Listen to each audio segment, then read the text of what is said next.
Hello, class. Today we will be presenting on Chapter 4 in Susan Cain's book, Quiet, titled, Is Temperament Destiny? The most common questions regarding introverts and extroverts are, am I this way because of the way I was raised, or am I this way because of my genetic makeup? It's the age-old question of nature versus nurture. One developmental psychologist, Jerome Kagan, has been studying the question of nature versus nurture for the entirety of his career. In a study that began in 1989 and is still ongoing, Kagan and his team have been documenting the psychologies and personalities of children from infancy through adolescence.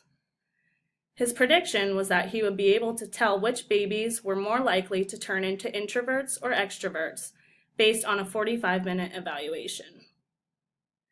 Kagan exposed 500 4-month-olds to a carefully chosen set of new experiences including tape-recorded voices, balloons popping, colorful mobiles moving, and inhaling the scent of alcohol on cotton swabs.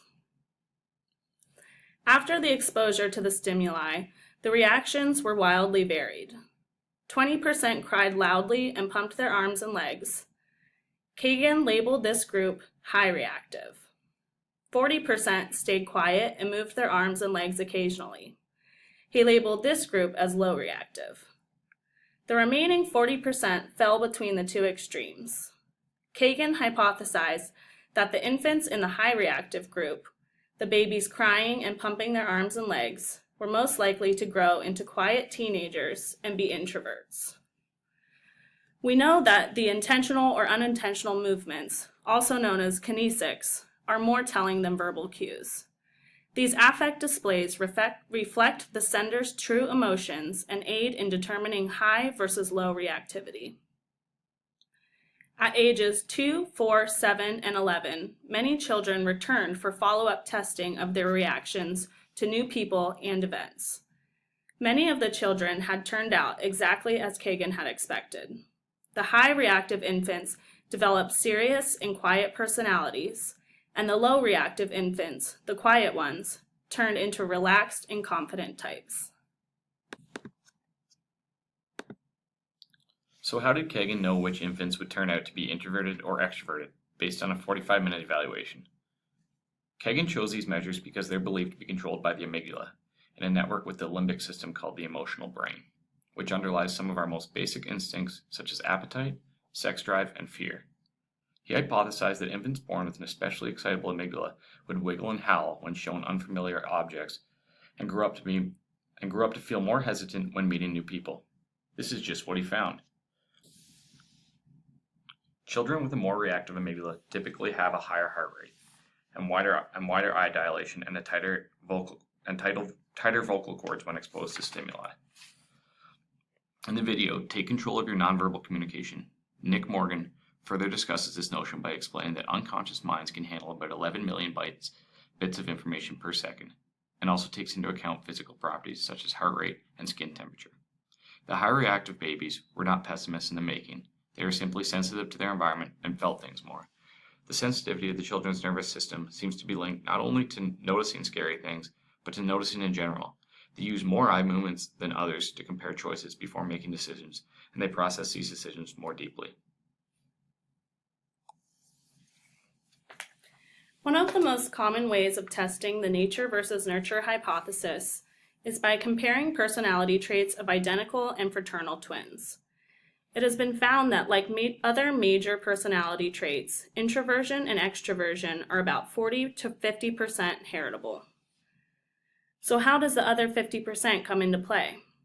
Somewhere along the way during Kagan's study, he changed his mind and had to acknowledge that temperament is more powerful than he wished to believe, and that he has come to accept that environment also has major causes to behavior. Certain factors, such as early childhood setbacks and other environmental influences, can have an effect on whether a child is shy, slow to warm up, or impulsive. Further research on high reactivity has been found in a serotonin transporter gene that is present in both humans and rhesus monkeys. A variation of this particular gene is thought to be associated with high reactivity and introversion, as well as a heightened risk of depression in humans who have grown up in a difficult environment.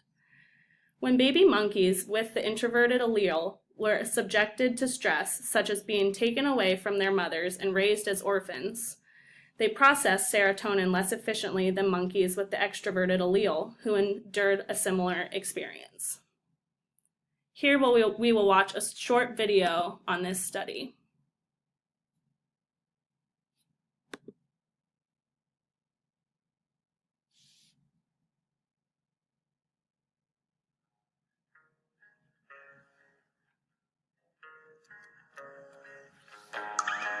I am a humble monkey,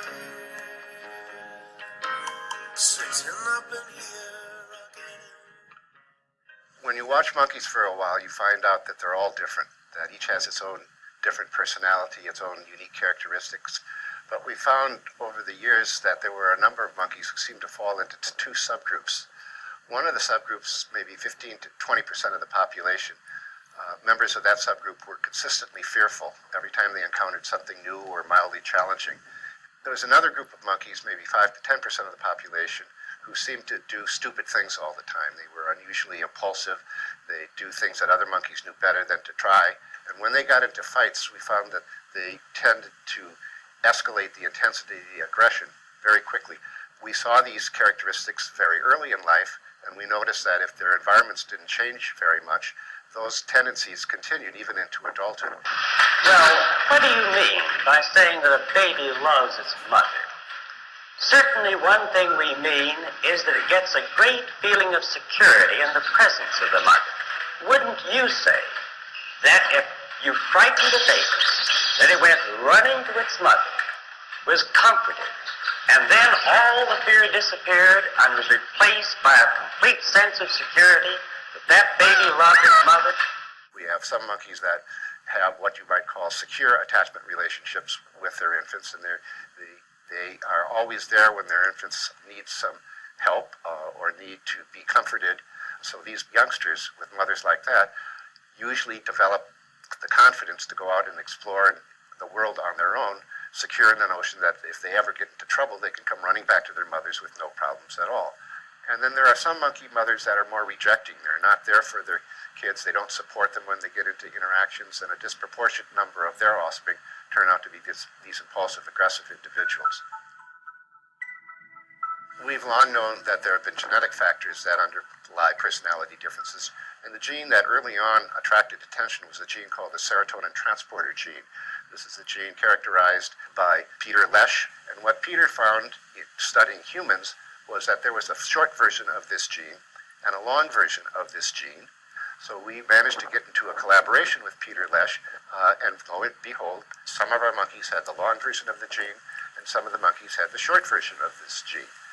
And so we started looking at our monkeys to see whether having the short or long version of the gene made a difference. And what we found, when individuals who had the short version of this gene had poor early attachment relationships, they developed all sorts of abnormalities in both their behavior. They became unusually aggressive, they were unusually responsive to stress, and in their biology, their stress hormone levels were much higher under challenged circumstances. Their levels of the serotonin metabolite were much lower than would be normally the case. But when the monkeys who had that same short allele grew up with good mothers, they had no problems whatsoever. They turned out as well or better than monkeys who had the other version of this gene. Those monkeys, despite the fact that they are vulnerable potentially to threat, with the extra help that their mothers bring them, they usually turn out quite well throughout life. After realizing that high reactive children are also influenced by the world around them, David Dobbs came up with a theory called the Orchid Hypothesis. This theory holds that many children are like dandelions, able to thrive in just about any environment. However, others, such as high reactive children, are more like orchids. They wilt easily, but under the right conditions can grow strong and thrive. Orchid children are more likely to be affected by experiences, both positive and negative.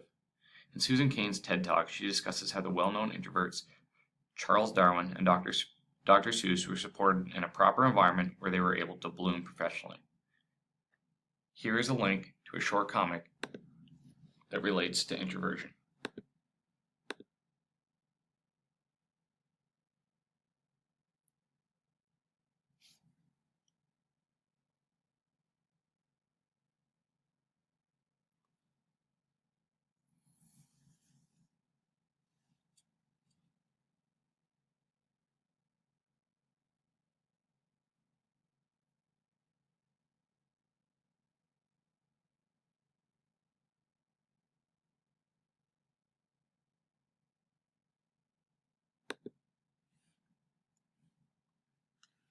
High reactive children are also more vulnerable to challenges such as death, abuse, or divorce, and are also more likely to suffer from depression and anxiety. However, if high reactive children have a stable home environment and experience good parenting, they are often much more empathetic, caring, and cooperative than their low reactive counterparts. For more information on the Orchid Hypothesis, click the link in the information section. While few people have had a problem-free childhood, people want to believe in the freedom to make their own decisions. As humans, in addition to inborn temperament and the luck of childhood experience, we want to believe that we can shape ourselves and make what we will of our lives. Is it possible? Thank you for listening to our presentation.